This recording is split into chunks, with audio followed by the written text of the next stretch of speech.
নমস্কার, আমি সুব্রত মণ্ডল।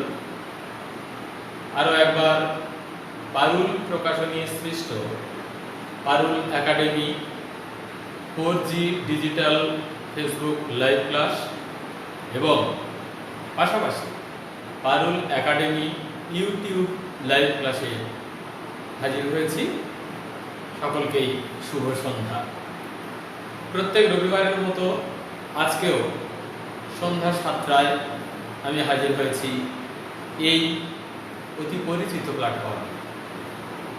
এখানে বিগত বেশ কয়েকদিন কবিতা, গল্প, প্রবন্ধ, অবশ্যই দশম কিংবা দ্বাদশ শ্রেণীর আলোচনা হয়েছে।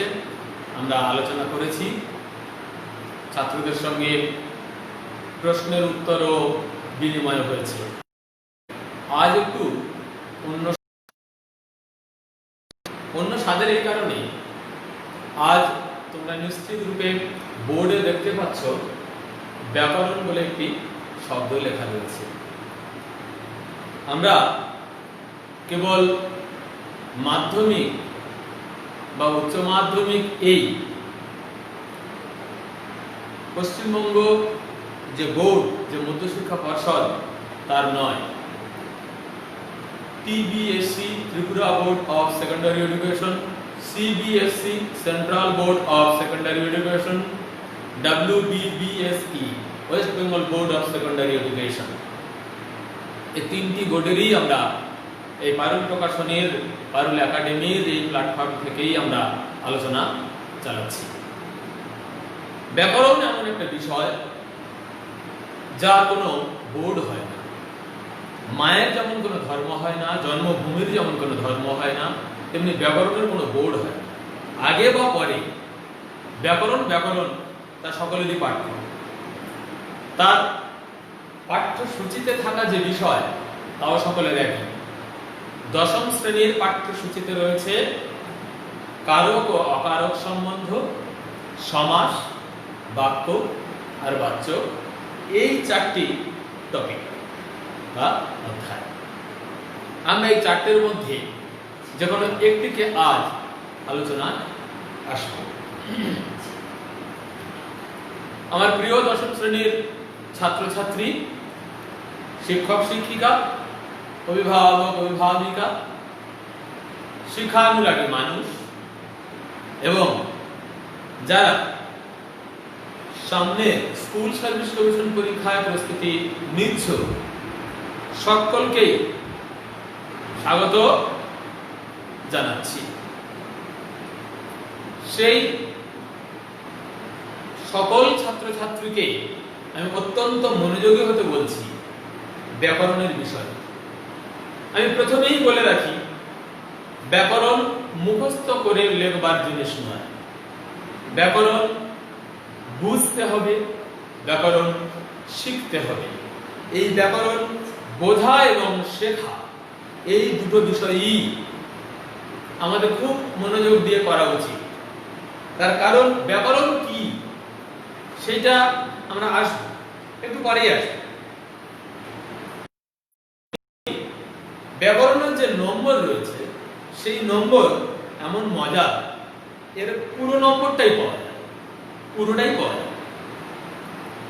তোমরা যারা দশম শ্রেণীতে পড়ছো, তোমরা যখন থেকে ব্যাকরণ পড়তে শিখেছো, সেই ক্লাস 5 থেকে, তারও আগে টুকটাক আভাস ছিল, 5, 6, 7, 8, 9, 5 বছর ধরে ব্যাকরণের নানা স্তর বিন্যাস তোমরা শিখে এসেছো। আমি যে চারটে টপিকের কথা বললাম, যেগুলো পাঠ্যসূচিতে রয়েছে, সেগুলোর মধ্যে যখন আমি একটি আলোচনা করব, তার আগে তার সঙ্গে সম্পর্কযুক্ত অনেক কিছুই তোমরা আগে শিখে এসেছো। আগে শেখার ক্ষেত্রে গলত থাকলে তাহলে একটু সমস্যা, কিন্তু আমরা উত্তরণ হতে পারবো এই আলোচনায় আশা রাখছি। তবুও যেহেতু এটা আমার বাংলা ব্যাকরণের প্রথম ক্লাস, টুকটাক কিছু একটু আধটু প্রসঙ্গ আসবেই। সেটা কি? প্রথমেই আমাদের জানতে হবে যে বাংলা ব্যাকরণ আমরা পড়বো কেন?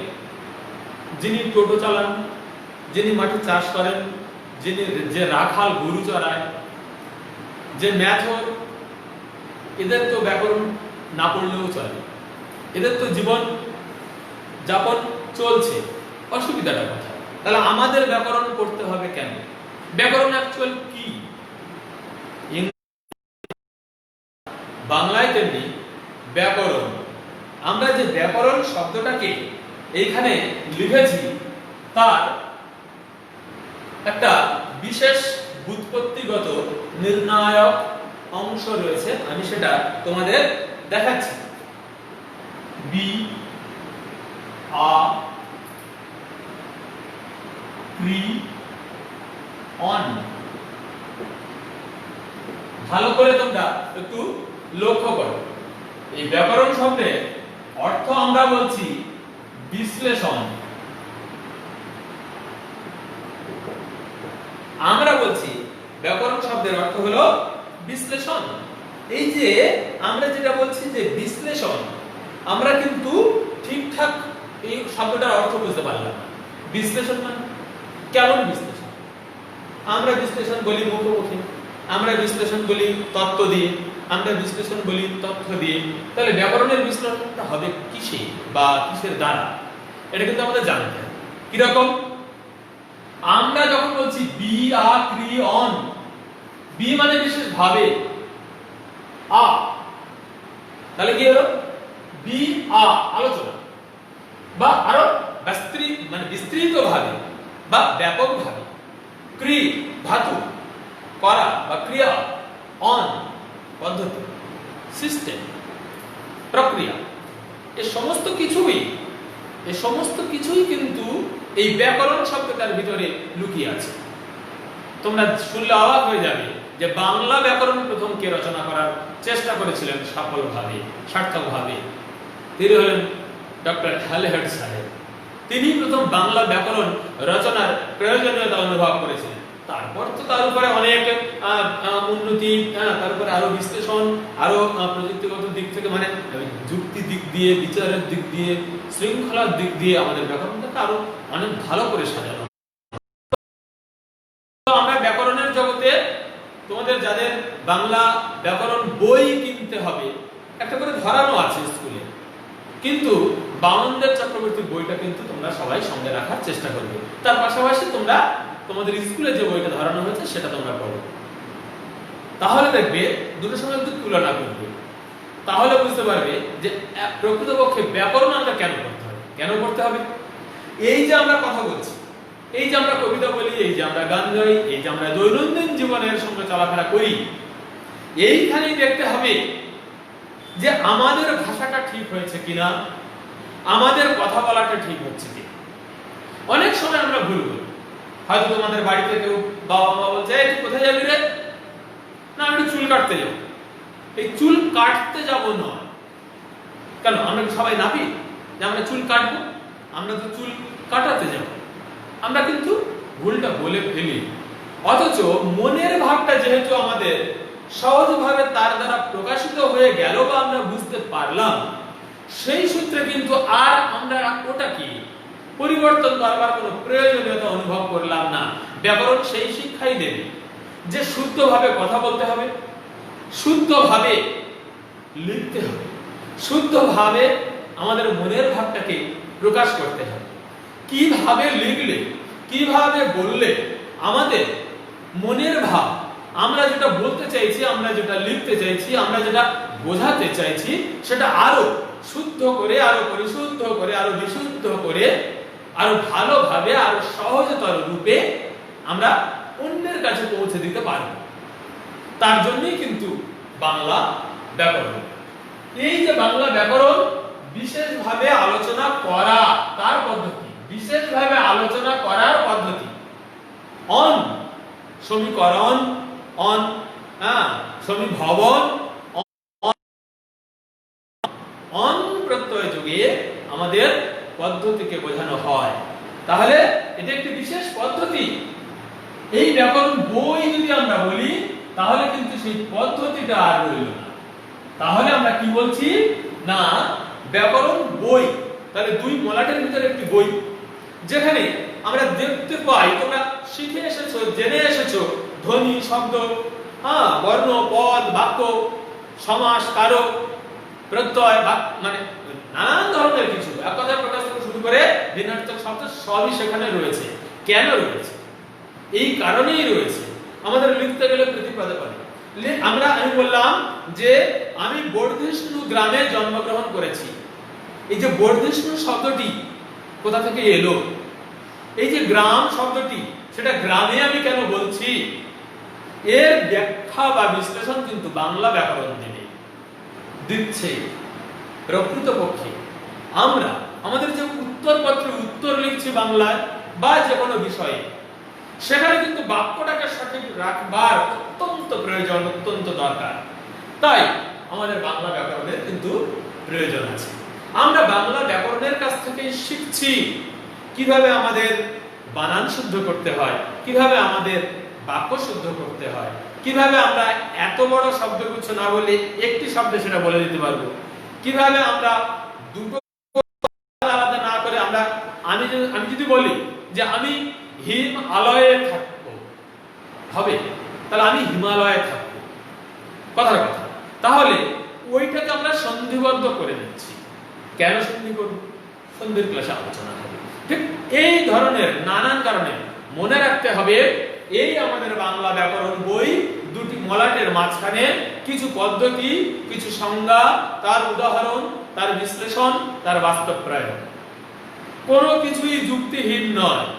ব্যাকরণের কোন সংজ্ঞা, কোন উদাহরণ, কোন ব্যাখ্যা, কোন বিশ্লেষণ কোনটাই যুক্তিহীন নয়, সবটাই যুক্তিযুক্ত এবং শৃঙ্খলাপরায়ণ রূপে। কোনটাই আমি বললাম তোমরা মেনে নেবে এমনটা নয়, তোমরাও যুক্তির খাতিরে নিজেদেরকে বিচার বিশ্লেষণ করে গ্রহণ করবে। এর নামই হলো ব্যাকরণ। এই যে ব্যাকরণ তোমরা পড়ে এসেছো, কিন্তু না এই ছোট ছোট ত্রুটিগুলো বোধ হয় থেকে গেছে।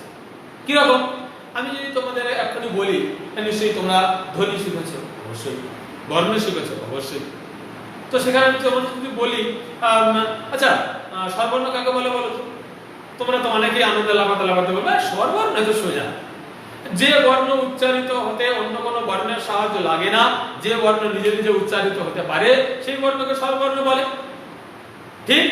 অনেকেই ভাবছে ঠিক, কিন্তু ঠিক নয়। কেন জানো? তার প্রথম এবং প্রধান কথা হলো বর্ণকে উচ্চারণ করা যায় না। এরকম অনেক ত্রুটি আছে, অনেক। আমরা ছোটখাটো ব্যাকরণ বইতে দেখেছি, এখন দেখছি সেগুলো ত্রুটি মুক্ত করবার চেষ্টা হচ্ছে। আমরা বহু জায়গায় এটা বহু আলোচনাতে বলছি, গলা ফাটিয়ে বলছি, এই ভুলগুলো করবেন না আপনারা। প্রকাশকদেরও বলছি, নানান জায়গায় বলছি। কি রকম? আর একটা ছোট্ট উদাহরণ দিই। ধরা যাক, বলা হলো যে নাসিক্য ব্যঞ্জন ধ্বনি কাকে বলে, বা নাসিক্য ধ্বনি কাকে বলে। নাসিক্য ধ্বনি বললেই নাসিক্য ব্যঞ্জন ধ্বনির কথা মনে আসবে। আর শতনাসিক্য হলে তখন শতধ্বনিও নাসিক্য হয়ে যেতে পারে, সেটা পরের কথা। তাহলে নাসিক্য ব্যঞ্জন ধ্বনি কাকে? অনেক জায়গাতে, অনেক পুস্তকে, অনেক বইতে, অনেক নোট বইতে, অনেক লেখায়, অনেক উত্তরে আমরা এটা পেয়েছি। দীর্ঘ শিক্ষকতা জীবনের অভিজ্ঞতা থেকেই বলছি, যে ধ্বনি উচ্চারণের সময় না শ্বাসবায়ু নির্গত তাকে বলা হবে নাসিক্য ব্যঞ্জন ধ্বনি। যেমন দন্ত আর ম। এই যে দন্ত আর মূর্ধন্য দুটো ন কেন? উচ্চারণই আছে, খুব সহজ ব্যাপার। দন্ত ন মূর্ধাকে ছুঁতে চাইবে যে ন উচ্চারণের সময় জিহ্বা, বা জিহ্বা যে ন উচ্চারণের সময় দন্ত বা দন্ত মূলকে বা দাঁতের গোড়াকে ছুঁতে চাইবে বা ছুঁবে, সেই সব জায়গায় কিন্তু দন্ত ন মূর্ধন্য হবে। এটা আমাদের নত্ব বিধান বলে দিয়েছে, ব্যাকরণ বলে দিচ্ছে। তুমি বলছো দান, উচ্চারণ করো না, জিভ দাঁতে ঠেকবে, এটা দন্ত ন হবে। তুমি বলছো মরণ, তুমি জিভ দাঁতে ঠেকিয়ে কখনোই মরণ শব্দটি উচ্চারণ করতে পারবে না।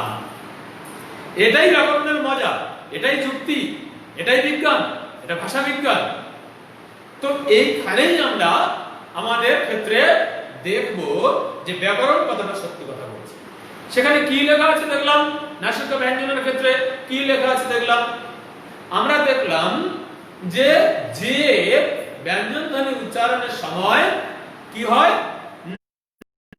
প্রাণবায়ু নির্গত হয়। আমি একটু প্রমাণ চাই এই সংজ্ঞাটা কত বড় ভুল সংজ্ঞা, একটু সূত্রে নিয়ে আমি আমার আলোচনায় ঢুকছি হালকা করে। এরকম প্রচুর প্রচুর ভুল আছে, প্রচলিত ভুল।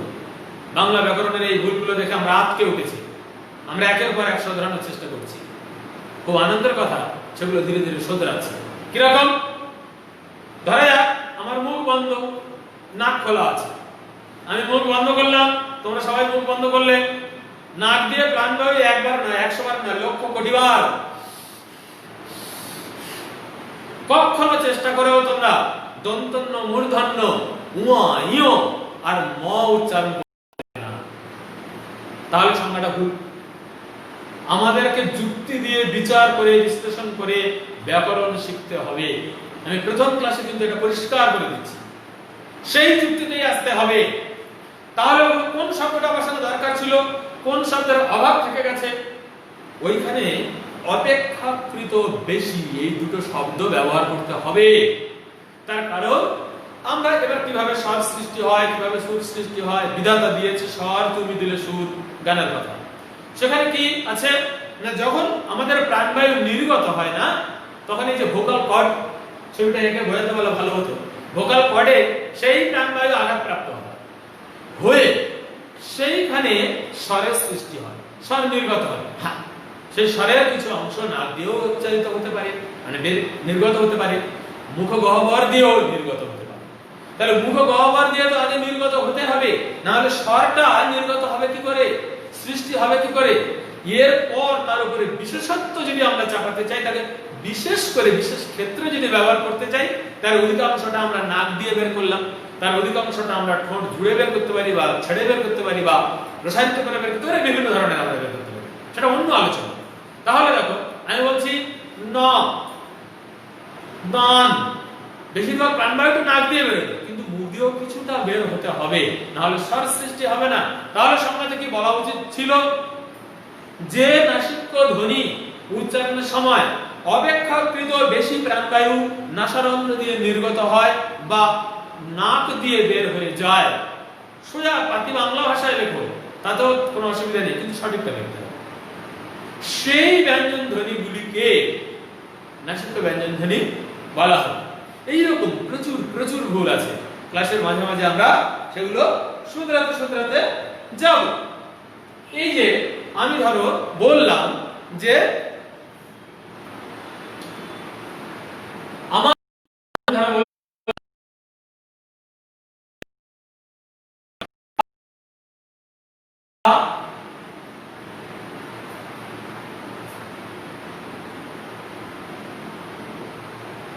সকালে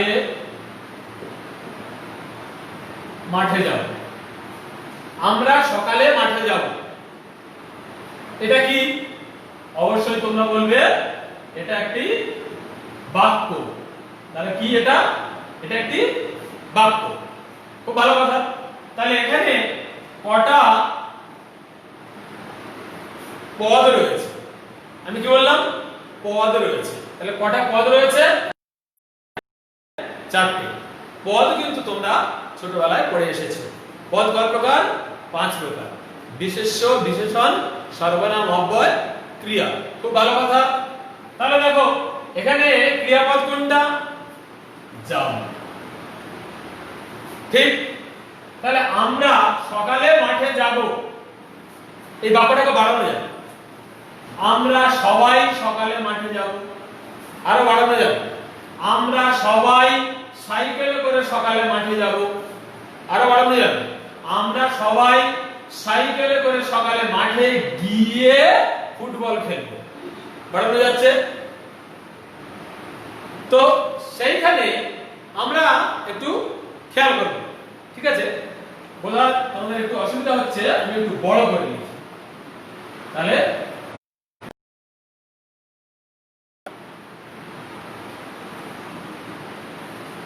কিরকম আমরা বলছি, দেখো আমি একটু বড় করে লেখার চেষ্টা করি, তাহলে তোমরা দেখতে পাবে।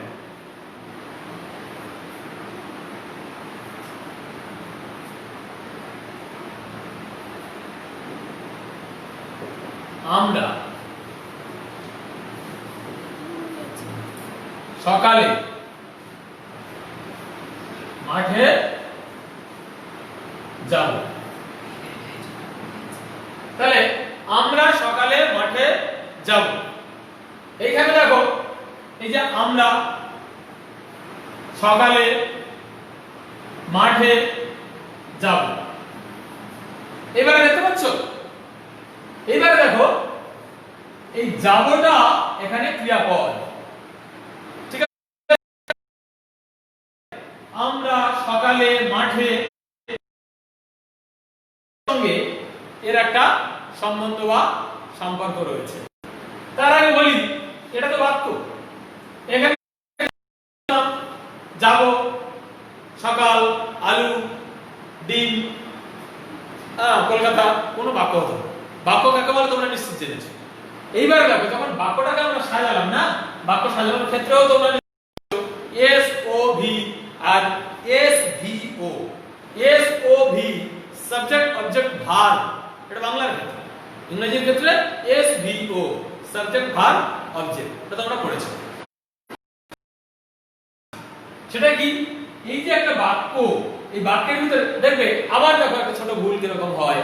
অনেকেই বলেন কতগুলি শব্দ পাশাপাশি বসে যদি মনের ভাব প্রকাশ করা যায় তখন তাকে বলা হবে একটি বাক্য।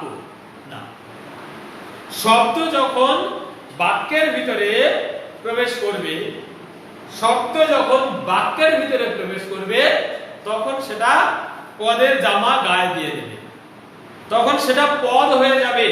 তাহলে পদ কি? তাহলে শব্দ থেকে পদ আসছে সে প্রসঙ্গে একটু বলি কিরকম।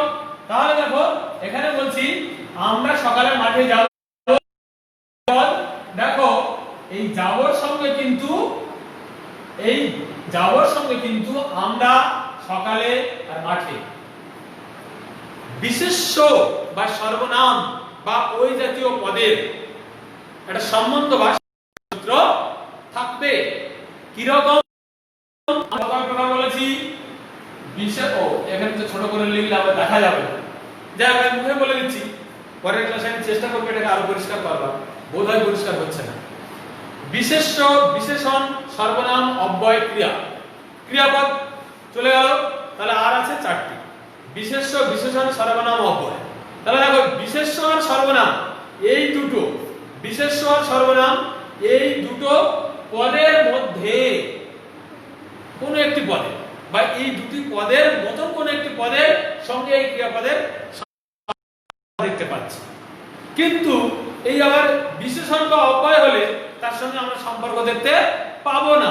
তার কারণ কি, আমি যদি বলি যে আমরা সকালে মাঠে যাব, এটা একটা বাক্য। আবার যদি বলি আমরা, এখানে একটু যোগ করে দিচ্ছি, আমরা খুব সকালে মাঠে যাব।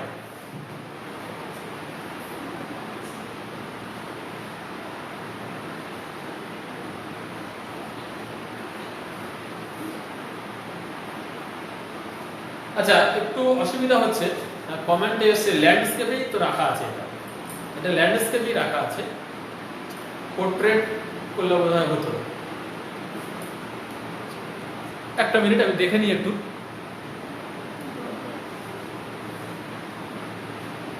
এখান থেকে কিছু বোঝা যাচ্ছে না লেখাগুলো, কি বলছেন উনি কি বলছেন না, আর একটু ফোনটাকে ল্যান্ডস্কেপ মোডে করুন, দেখতে পাবেন। স্যার লেখাগুলো বোঝা যাচ্ছে না। হ্যাঁ, এরকম আসছে, তাহলে তুমি তাহলে ধরে রাখার চেষ্টা করো, কারণ এইভাবে তো আমরা দিতে পারবো না।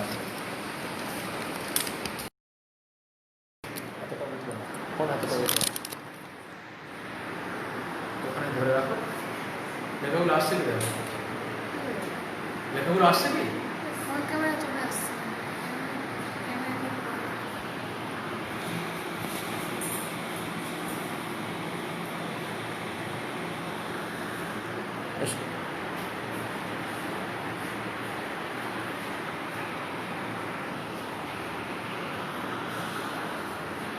আচ্ছা, আমরা একটু ডিস্টার্ব হয়ে গেল। আমরা নিশ্চিত এবারে দেখতে পাচ্ছি। তো আমরা যেটা যে আলোচনায় আসছিলাম, এখানে আমরা খুব সকালে মাঠে যাব। দেখো, ভালো করে লক্ষ্য করে দেখো, এই খুব শব্দটার সঙ্গে কিন্তু এই যাবর কোনো সম্পর্ক ডাইরেক্ট বা প্রত্যক্ষভাবে নেই। এইখানে দেখো, আমরা খুব সকালে মাঠে যাব, এই খুবটা বিশেষণ, এই বিশেষণ পদের সঙ্গে কিন্তু আমরা যাবর অর্থাৎ ক্রিয়াপদের কোনো সম্পর্ক খুঁজে পেলাম না। সেইখানে আমরা কি বলছি না, সেইখানে আমরা বলছি একটি ক্রিয়াপদের সঙ্গে, একটি বাক্যের মধ্যে অবস্থিত একটি ক্রিয়াপদের সঙ্গে এই যে খুব, বা আমরা যদি বলি কোনো অব্যয় পদ, কিরকম, আমরা খুব সকালে মাঠে যাব এবং ফুটবল খেলব। ধরা যাক এখানে লেখা রইল এবং ফুটবল খেলব। এই যে এবং, তাহলে এখানে যাব ক্রিয়াপদ এবং খেলব ক্রিয়াপদ, এই কারোর সঙ্গে এবং এর সম্পর্ক নেই। তাহলে আমি বলতে চাইছি যে বাক্যের ভিতরে যে ক্রিয়াপদ আছে, বাক্যের ভিতরে যে ক্রিয়াপদ আছে সেই ক্রিয়াপদ, বাক্যের ভিতরে যে সমাপিত ক্রিয়াপদ আছে সেই ক্রিয়াপদ বা অসমাপিত ক্রিয়াপদ যাই থাকুক না কেন, সেইখানে আমার সর্বনাম এবং বিশেষ্য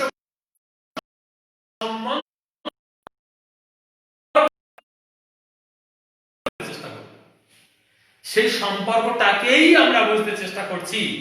আমাদের সংস্কৃত ভাষার দিকপাল ব্যক্তিত্ব ব্যাকরণের পণ্ডিত পাণিনি, তিনি বলছেন কি, ক্রিয়ান্বয়ী কারকম। আমি একটু মুছে দিয়ে ওটা লিখি।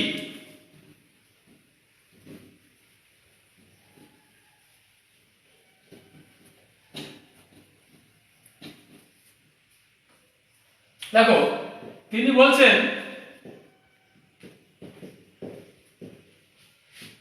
ক্রিয়ান্বয়ী কারকম। তাহলে ক্রিয়ান্বয়ী কারকম, এইবার দেখো এই ক্রিয়ান্বয়ী কারকম, এই যে শব্দটা তিনি বলছেন, এইখানে দেখো ক্রিয়া অন্বয়, তাহলে ক্রিয়া মানে কাজ করা। তাহলে কাজ করা এখানে কি বলা ছিল, যে আমরা যাব, এখানে আমাদের ছিল যাব, তাহলে এটা ক্রিয়া। এইবারে এই অন্বয় মানে হচ্ছে সম্বন্ধ। তাহলে এই যে সম্বন্ধ বা সম্পর্ক, তাকে উনি কি বলছেন, বলছেন কারক।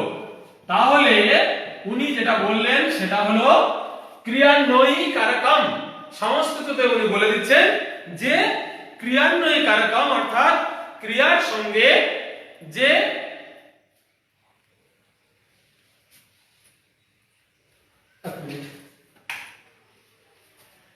ক্রিয়ান্বয়ী কারকম, আসলে একটু সমস্যা হচ্ছে, আমরা লাইটটা ঠিক করতে পারিনি। এবার বোধহয় দেখা যাচ্ছে, এইবার বোধহয় দেখা যাচ্ছে। আমরা আবার একটু, আমাদের প্রথম তো আমরা এইভাবে ক্লাস করিনি, যাই হোক আমি দুঃখিত এর জন্য। তোমাদের কাছে আমার একটু সময় নষ্ট হয়ে যাচ্ছে, রিদিমটাও নষ্ট হয়ে যাচ্ছে। ব্যাকরণের এইভাবে রিদিম নষ্ট হলে হয় না।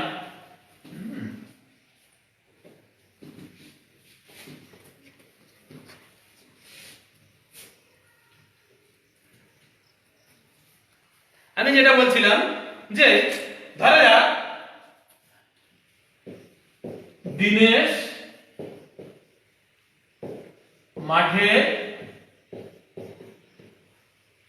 ফুটবল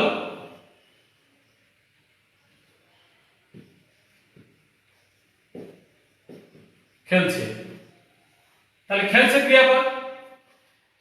পাণিনির কথা অনুযায়ী, নামটা কিন্তু মনে রাখবে তোমরা, পাণিনির কথা অনুযায়ী এই যে দিনেশ মাঠে ফুটবল খেলছে, এই ক্রিয়াপদের সঙ্গে কিন্তু এদের সকলের যোগ রয়েছে, এদের সকলের অন্বয় রয়েছে। সেই অন্বয় বা যোগ বা সম্বন্ধ, এটাকেই উনি বলছেন কারক। আমরাও তাই বলছি যে এটা কারক। এই কারক বিভক্তি বুঝবার আগে কারকের সঙ্গে দেখো একটা শব্দ আমি বললাম, বিভক্তি। এই কারক তো আমরা বুঝতে পারলাম, তাহলে কি হলো, ক্রিয়ান্বয়ী কারকম। আর এইটা যেটা আমরা বলছি কারক, কারক মানে ক্রি অক, ক্রি মানে ক্রিয়া, অক মানে সম্পাদক, অর্থাৎ ক্রিয়া যিনি সম্পাদন করবেন, অর্থাৎ যার দ্বারা ক্রিয়া সম্পাদন করে ক্রিয়া সংগঠিত হবে, অর্থাৎ ক্রিয়ার সঙ্গে কিন্তু সেই সম্পর্ক বা সম্বন্ধটা থাকবে, না হলে কিন্তু সেটা কারক হবে না। তাই যদি আমরা ভাঙি প্রত্যয়গত দিক দিয়ে বা ব্যুৎপত্তিগত দিক দিয়ে, তাহলে দেখো ক্রি যোগ অক কারক, এটা। এবার দেখো পাণিনি বলছেন ক্রিয়ান্বয়ী কারকম, আমরা ব্যুৎপত্তিগত অর্থ দিক দিলাম, দেখলাম ক্রি যোগ অক কারক, তাহলে ক্রিয়ার সঙ্গে যে সম্পর্ক বা সম্বন্ধ সেটা কারক।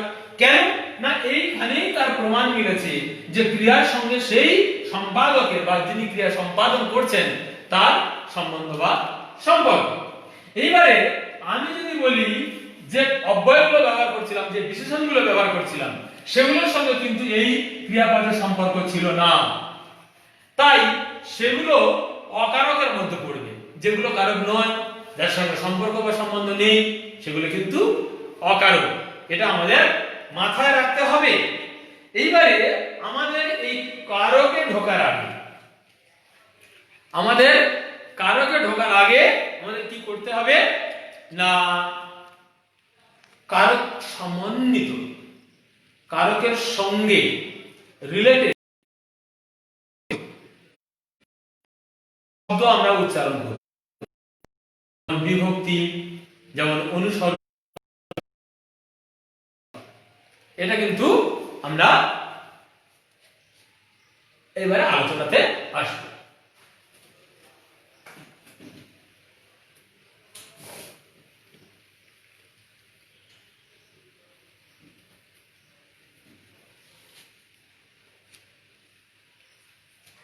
আমি কি বললাম, এখানে দিনেশ মাঠে ফুটবল খেলছিল, তাহলে ওইখানে যে শব্দটা আমরা দেখেছি মাঠে,